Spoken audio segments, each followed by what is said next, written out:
السلام علیکم۔ Voice of America Washington کی اردو سروس سے پروگرام جہاں رنگ کے ساتھ میزبان بہجت حاضر خدمت ہے۔ اس وقت ہمارے ساتھ ڈاکٹر زمرد اعوان ہیں پاکستان سے۔ تو دنیا بھر میں بدعنوانی پر نظر رکھنے والے بین الاقوامی ادارے ٹرانسپیرنسی انٹرنیشنل نے کہا ہے کہ سال 2018 کے مقابلے میں 2019 میں پاکستان میں کرپشن کم ہونے کی بجائے بڑھی ہے۔ کہ ڈاکٹر اعوان، ان ساری کوششوں کے باوجود پاکستان کے سکور کے کم ہونے کی بڑی وجہ آپ کیا دیکھتی ہیں؟ بالکل جی، سب سے بڑی اس میں وجہ جو مجھے نظر آتی ہے وہ یہ ہے کہ جو قوانین بنے ہوئے ہیں اس زمن میں ان کو صحیح طریقے سے امپلیمنٹ نہیں کیا گیا اور سیاسی ہم آہنگی نہیں ہے، کیونکہ اسی رپورٹ کا یہ انالیسس ہے کہ یہ دو خصوصیات ہیں جو دیکھی گئی ہیں ان ممالک کے درمیان جنہوں نے بہتر پرفارم کیا ہے اس انڈیکس کے اندر۔ ایک تو یہ کوئک جواب ہے۔ اب آگے میں اس کو مزید اگر ایکسٹینڈ کروں تو اس میں ہمارے لیے بہت اہم چیز ہے کہ جو عام اس کی تعریف ہے یا عام جو اس کی ڈیفینیشن ہے کرپشن کی، وہ تو یہ ہے کہ آپ کوئی پبلک آفس کو پرائیویٹ گین کے لیے استعمال کریں تو وہ کرپشن کہلاتی ہے۔ لیکن کرپشن اس کے بیونڈ ہے۔ ایک تو پولیٹیکل کرپشن ہے، ایک سوشل کرپشن ہے۔ پولیٹیکل کرپشن کو اگر ہم ڈیفائن کریں تو اس کے اندر الیکٹورل انٹیگریٹی آ جاتی ہے، سٹیزن کو امپاورمنٹ نہیں ہے، جو ایکٹیوسٹ ہیں ان کو پروٹیکشن نہیں ہے، جرنلسٹ کو نہیں پراپرلی مانیٹر کیا جاتا، اور اس کے ساتھ ساتھ سیپریشن آف پاور اداروں کے اندر نہیں ہے۔ تو یہ تو سیاسی کرپشن کی بات ہوگی۔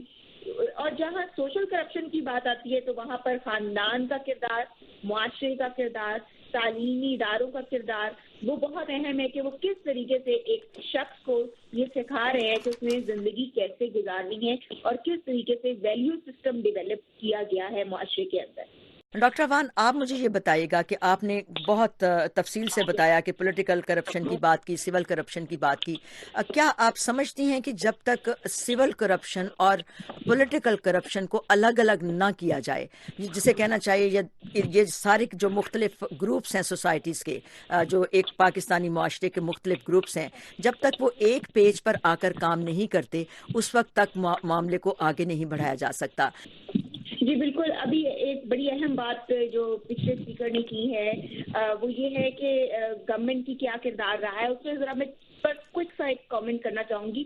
اصل میں بات یہ ہے کہ اب تک پچھلی سیاسی جتنی جماعتیں ہیں، جتنی حکومتیں ہیں، ان کا ٹارگٹ رہا ہے افراد کی کرپشن، اشخاص کی کرپشن کے اوپر۔ مطلب آپ پی ایم ایل این کا ٹائم دیکھ لیں، پیپلز پارٹی کا ٹائم دیکھ لیں، تو اس میں ایک فوکس یہ رہا ہے کہ آپ جو ایک شخص کرپشن کر رہا ہے اس کو پکڑیں۔ لیکن بات تو تب ہو جب آپ اداروں کی کرپشن کو آئیڈینٹیفائی کریں اور اس کو ایڈریس کریں۔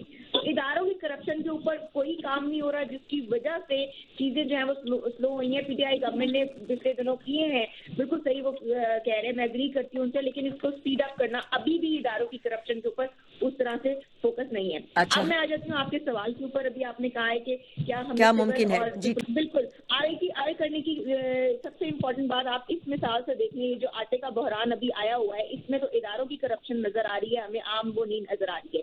دوسرا، ہم جو بار بار ویلیو سسٹم کی بات کرتے ہیں، سول اور پولیٹیکل دونوں کو ایک پہ بالکل ہونا چاہیے، لیکن اس کے ساتھ ساتھ ہمارا معاشرہ کیا کرتا ہے؟ ہمارا معاشرہ کہتا ہے جی قوانین بنا لیں، اس کے لیے تو پالیسی نہیں ہے۔ ہم پولیٹیکل طرف دیکھتے ہیں اور جو پولیٹیشینز ہیں، جو سیاسی جماعتیں ہیں، وہ سب عوام کی طرف دیکھتے ہیں۔ لیکن ان دونوں کو کوآرڈینیشن کے ساتھ اپنے اپنے دائرہ کار میں رہ کے کام کرنا چاہیے۔ اس کی وجہ یہ ہے کہ فیملیز میں جب بچہ ریز ہوتا ہے تو یہ تو ماں باپ کا کام ہے کہ وہ ان کو بتائیں کہ بھئی تم نے اگر چوری کی ہے یا تم نے اس طرح سے کیا ہے وہ غلط ہے۔ جب اسکولوں میں آتے ہیں تو اساتذہ بتائیں کہ اگر آپ نے ایک چیز کے لیے ویلیو سسٹم کو مضبوط کرنے کی ضرورت ہے۔ آپ کا کہنا یہ ہے کہ ویلیو سسٹم کو تبدیل کرنے کی ضرورت ہے، سول سوسائٹی کو بھی اس سلسلے میں اپنی کوشش کرنا ہوگی۔